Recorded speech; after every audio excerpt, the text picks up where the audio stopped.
الحمد لله القائل في كتابه الكريم ثم أورثنا الكتاب الذين اصطفينا من عبادنا الآية. والصلاة والسلام على حبيبنا وشفيعنا وذخرنا ومولانا محمد القائل خيركم من تعلم القرآن وعلمه وعلى آله وأصحابه ومن والاه أما بعد.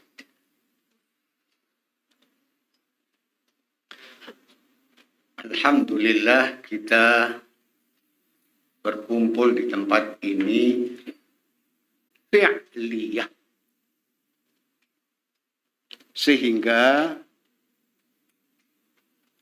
di situ diuraikan tentang tindakan dan seterusnya. Saya menyebutnya dalam jumlah ismiyah.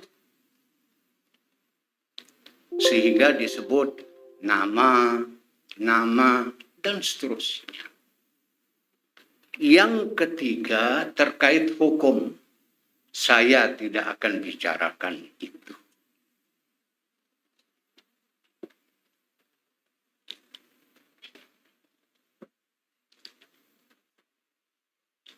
Kitab suci Al-Quranul Karim sebagai petunjuk hidup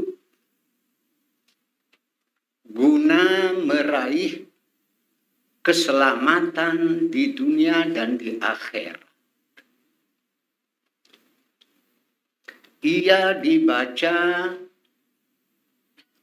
sesuai perintah Jibril kepada Nabi.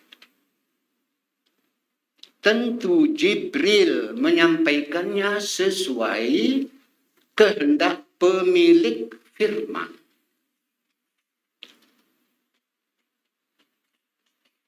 Kitab suci Al-Quranul Karim dibaca dengan 14 macam qiraat yang dibagi menjadi 7 qiraat. Nafi', Ibnu Katsir, Abu Amr, Ibnu Amir, Asim, Hamzah Al-Kisai sebagai qiraat mutawatirah. Cara membaca kitab suci Al-Quranul Karim. Yang kedua, masyhurah, yaitu qiraat Abu Ja'far, Ya'qub, dan Khalaf Al-Ashir.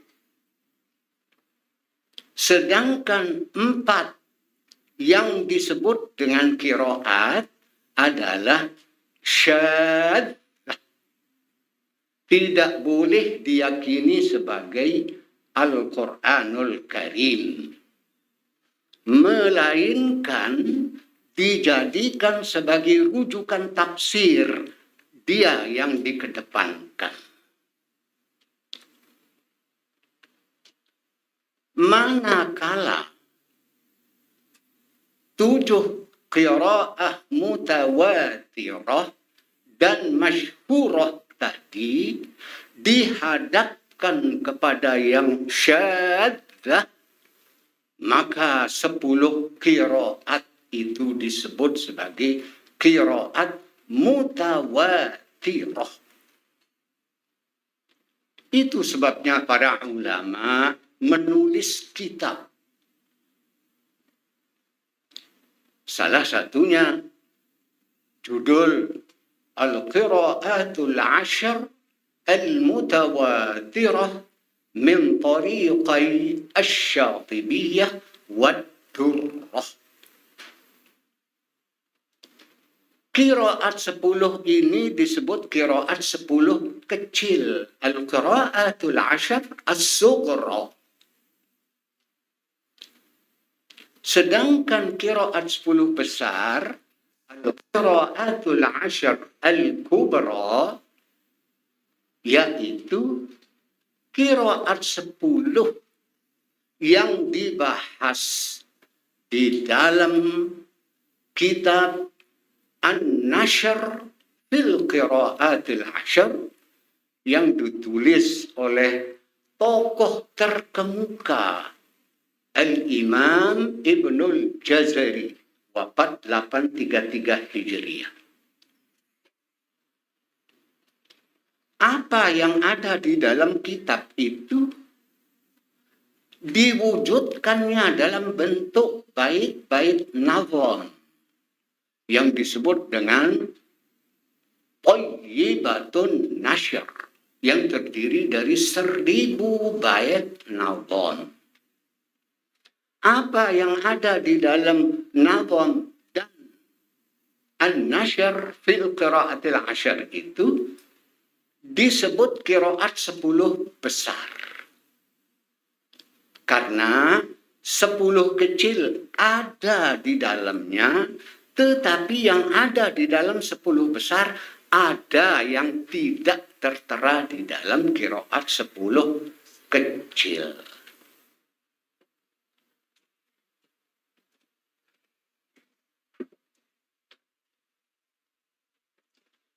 Siapapun yang berkecimpung di Al-Quranul Karim, termasuk guru-guru Al-Quran,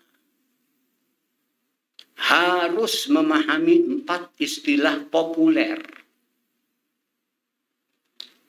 Pertama, qiraah. Kedua, riwayah. Ketiga, tariq. Keempat, khilaf. Qiraah, bacaan Al-Quran yang dinisbahkan kepada imam qiraat. Seperti kita di Indonesia membaca qiraat Asim.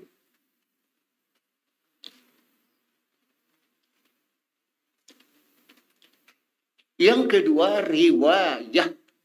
Bacaan Al-Quran yang dinisbahkan kepada murid imam atau rawi. Kita di Indonesia membaca qiraat Asim riwayat Hafs. Bahkan 90% umat Islam di dunia Islam membaca riwayat Hafs. Riwayat Hafs ini memiliki 52 tariq. Di samping ditemui oleh ulama-ulama pada abad kemarin, ada 5 tariq lagi di luar tariq Thayyibatun Nashr. Maka jumlah qiraat Asim riwayat Hafs itu 57 tariq.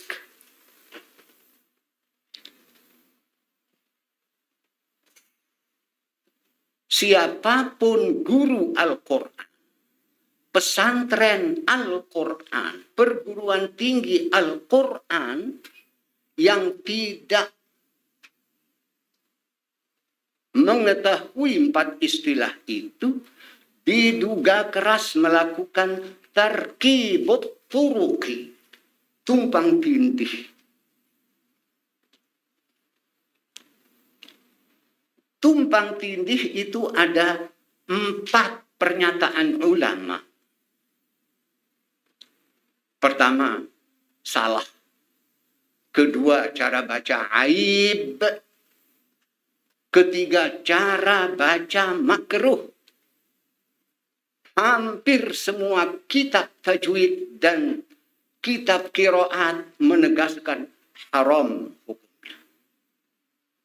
Kenapa? Karena tidak sebangun selurus dengan periwayatan yang ada. Tumpang tindih. Istilah lain at-tarkib, at-talfiq. Torik ialah jalur penyebaran cara baca Al-Quranul Karim dalam ragamnya ke seluruh penjuru dunia Islam. Nanti saya akan bicarakan lajurnya. Torik ialah jalur. Yang paling populer adalah Torik Asy-Syatibiyah, Torik Ad-Durrah, Torik Thayyibatun Nasyr. Itu yang populer di dunia Islam. Dimanapun orang mengkaji qiraat dengan tuntas, apakah di Mesir, di ma'had-ma'had qiraat, termasuk di PT IKI ini,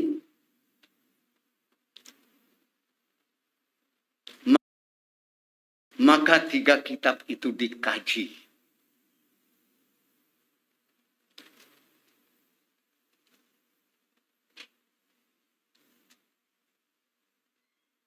Yang terakhir yang harus diketahui oleh guru Al-Quran adalah khilaf. Khilaf artinya perbedaan cara baca. Dibagi 2 macam.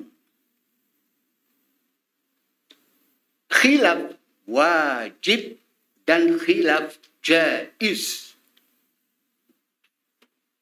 Khilaf wajib adalah perbedaan cara baca yang wajib dibaca berbeda. Tidak boleh disama-samakan.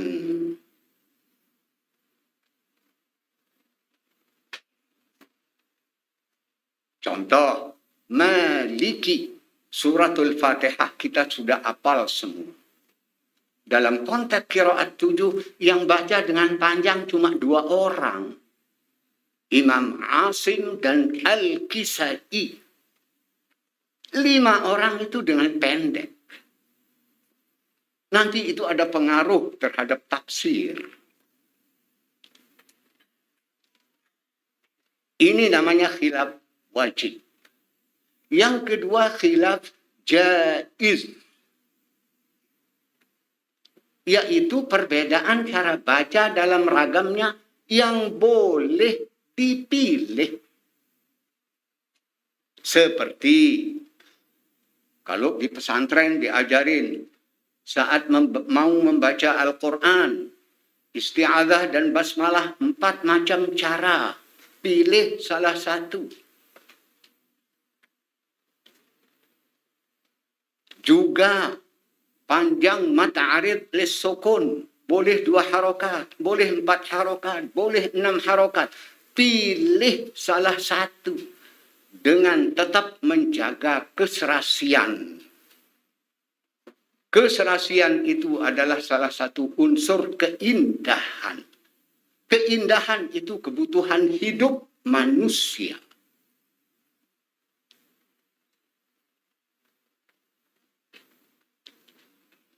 Hadirin yang kami muliakan.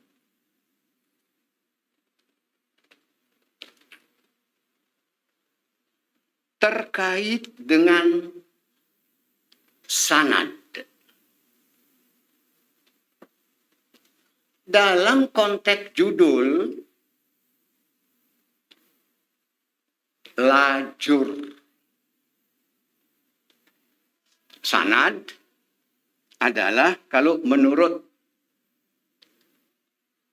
definisi yang diketengahkan oleh Imam Al-Qustallani, wafat 923 Hijriah, atau sama juga dengan As-Safaqisi, wafat 1118 Hijriah.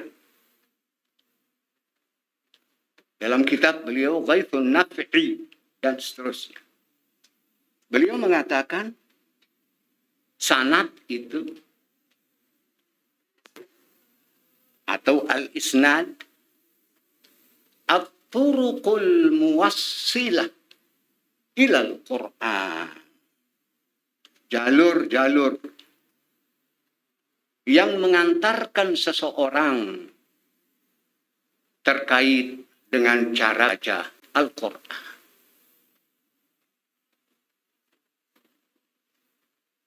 Jalur ini ada yang lajurnya pendek, ada yang panjang. Laksana masuk jalan tol.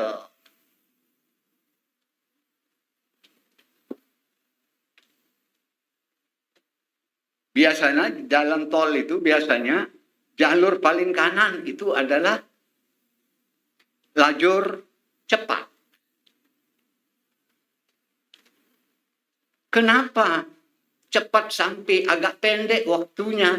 Karena lajurnya cepat.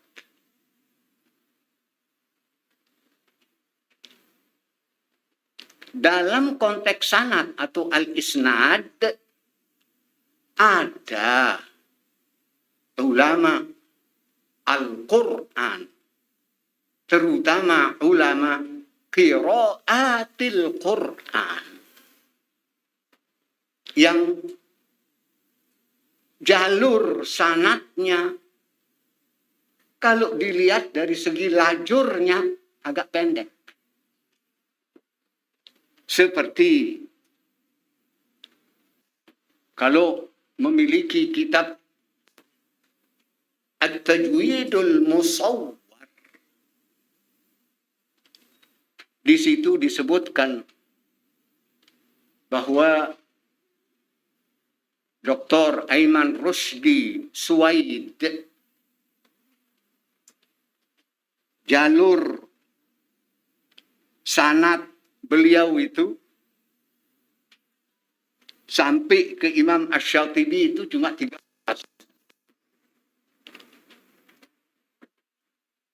Sehingga sekitar 27 itu jalur lajur sanad.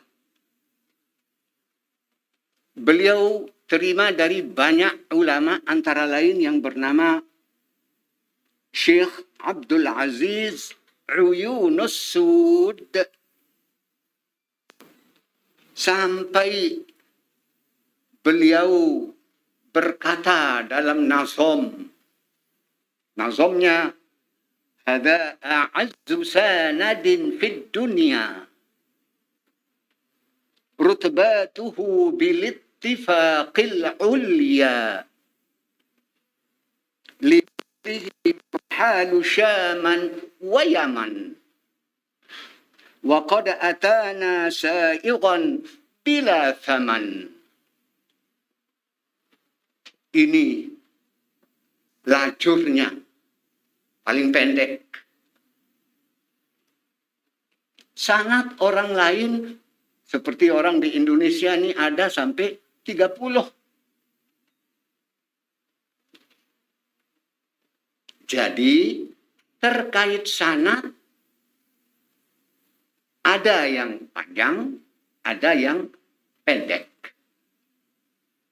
Tapi sama-sama bersanad. Boleh jadi penyebab itu di antara yang menyerahkan sanad itu umurnya 100 tahun. Sehingga menjadi lebih pendek.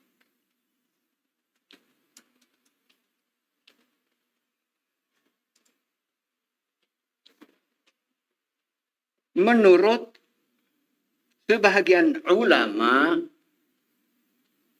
mengatakan bahwa sanad minad din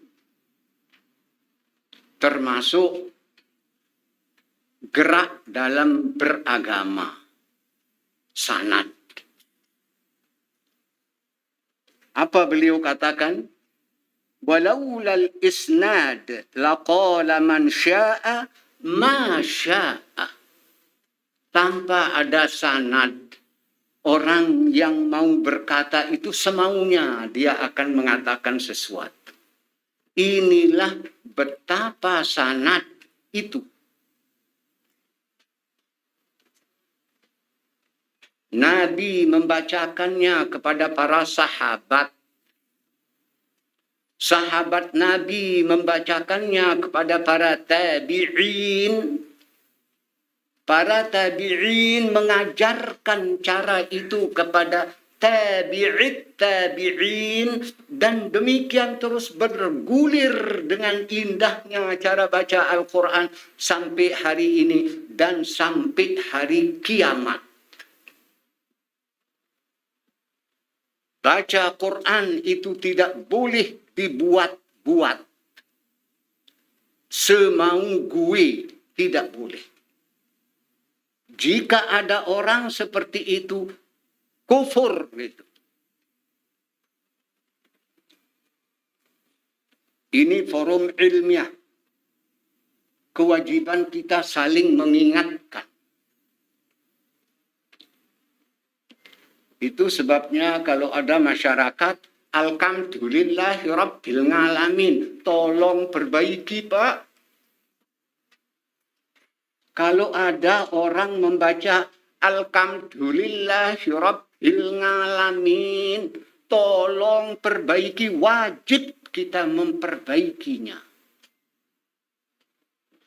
Kecuali setelah diajar. Dia belajar alhamdulillah, alhamdulillah, alhamdu, alhamdu. Gak apa-apa. Karena sudah belajar. Tajwid itu ada dua macam, tajwid amali dan tajwid ilmi.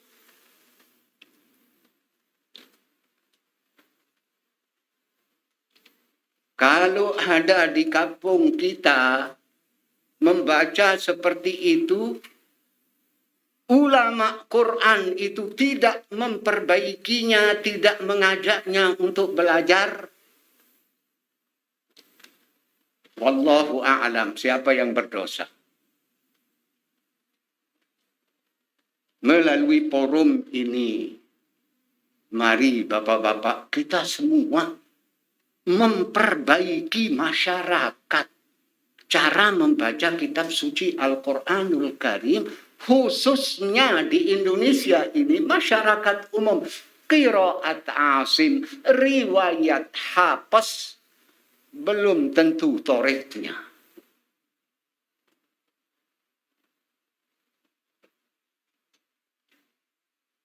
Mungkin terpaksa saya bicara menyampaikannya. Saya udah tulis judulnya Qiraatu Asim Imamul Kufah biriwayati Hafsin min tariqis Syatibiyah. Udah dikaji di PT IKI di masjid. Dalam bentuk nazam. Dalam bentuk bait syair. 125 bait nazam.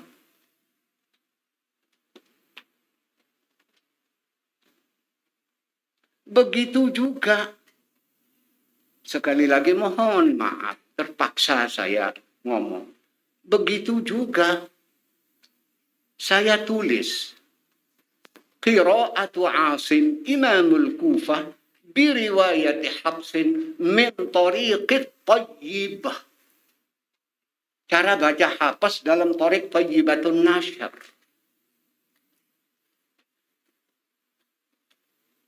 Dalam bentuk bait nazam juga. Kalau Thariq Thayyibatun Nashr itu 300 lebih bait nazam. Supaya masyarakat di Indonesia ini benar cara membaca kitab suci Al-Quranul Karim. sesuai qiraat, sesuai riwayat, sesuai torik, sesuai khilaf.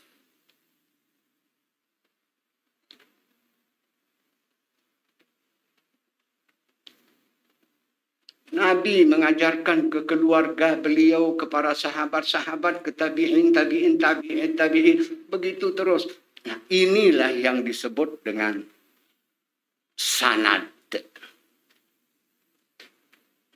Saya belajar dari guru saya.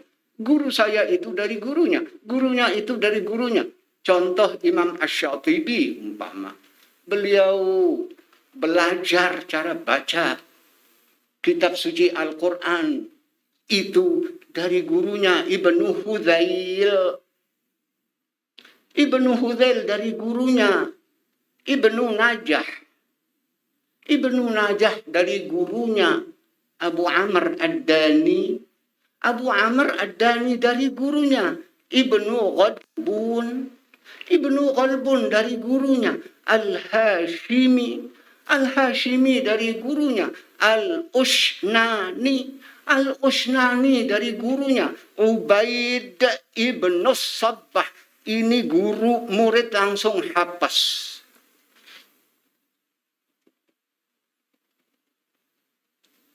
Ada dua murid utama hafaz.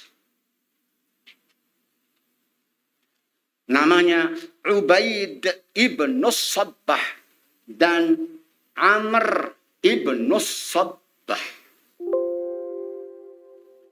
Dari Ubaid ibn Sabbah berkembang. Nah, ini yang disebut sanad.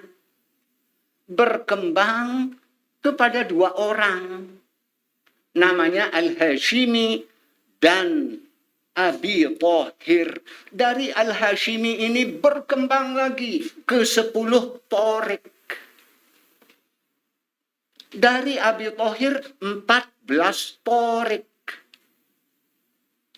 Ini torik langsung Ubaid ibn Sabbah. Sedangkan dari Amr ibn Sabbah berkembang kedua orang. Ibnul Jazari mengatakan dalam kitabnya Thayyibatun Nashr, Zuha alfi tariqin tujma', hampir 1000 torik.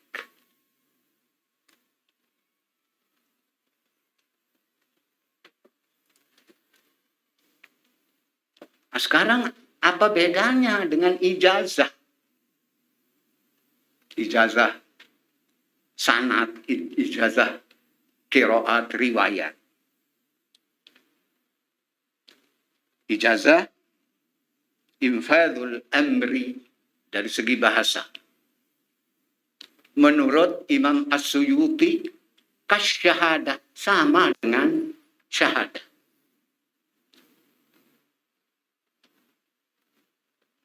Itu sebabnya ulama memberikan definisi al-ijazah syahadatun minasy-syaikhil mujiz lit-talibil mujaz bi annahu qad qara'al Qur'an dan seterusnya. Seorang guru mengijazahkan kepada murid yang diijazahkan tentang bacaan Al-Quran. Dengan syarat harus murid itu mutqin. Benar-benar bagus bacaannya.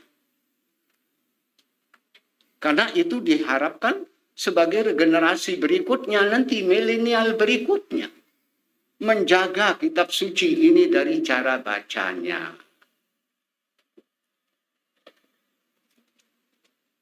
Tentu kalau terkait sanad dari tafsir, hanya beberapa contoh seperti ulama kita Hasyim Asy'ari. Beliau menerima dari Mahfuz At-Turmusi, naik ke jalur penulis kitab Jalalain. Itu Jalaluddin. Contoh lain umpama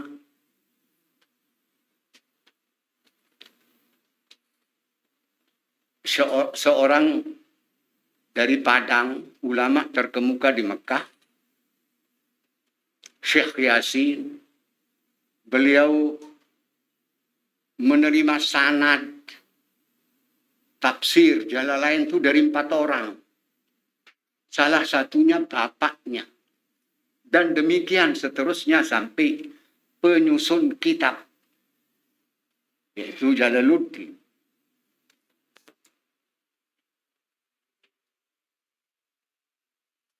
Mari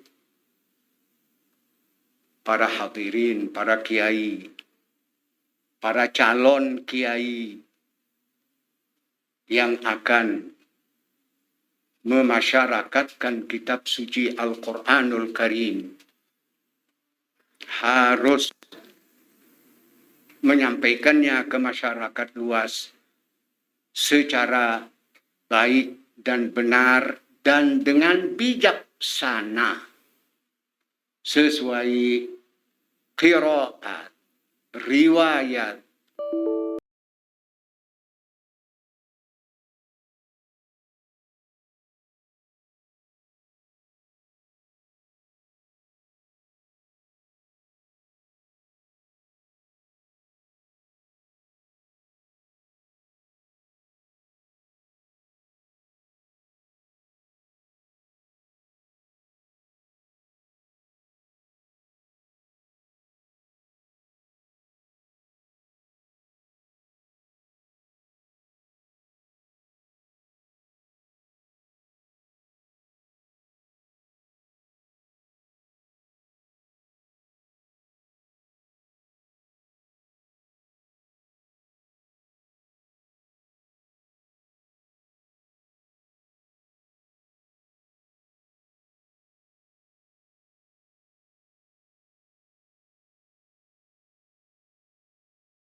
torek, dan khilaf.